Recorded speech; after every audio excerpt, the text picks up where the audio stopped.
The man found an easy and well-paid job. He only needed to stay in this remote old house for a week to look after the employer's niece, and he would receive a generous payment of 10,000 yuan. But strangely, Jenny suffered from a rare illness when it flared up. She would freeze in place, unable to move, completely at the mercy of others. For safety reasons, Jack was required to wear a restraining jacket with an iron chain attached. Tom explained that the chain was long enough and wouldn't affect his movement. If anything happened, Jenny would communicate with him via the intercoms installed all over the house. Although Jack found the arrangement odd, the high pay convinced him to accept. Tom helped him put on the jacket, then passed an iron pin through a ring to fasten the buttons, and finally locked the clasp at the junction, ensuring Jack couldn't remove the jacket under any circumstances. To prevent accidents, Tom didn't take the key with him but instead placed it on the table in Jenny's bedroom before leaving with peace of mind. It turned out that although the chain was long enough for Jack to move freely around the house, it reached its limit right outside Jenny's door. Seeing this, Jack immediately followed the chain to find its source. He saw the other end stretch into the pitch-black basement, but he didn't go down to check instead. He turned around and left. Jack then began measuring his range of movement, discovering that the chain length allowed him to reach only up to the front door. Not far away,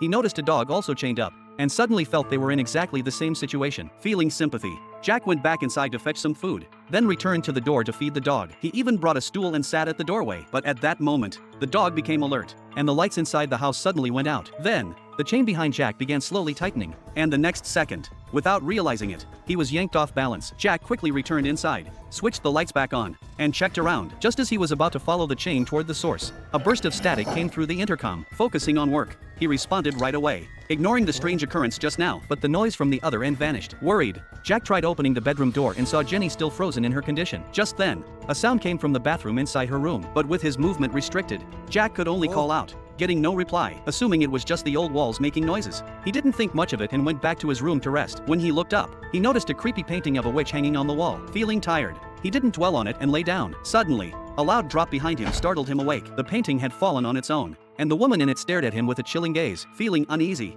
Jack quickly turned the painting to face the other way. But before long, that spine-chilling sensation returned once more.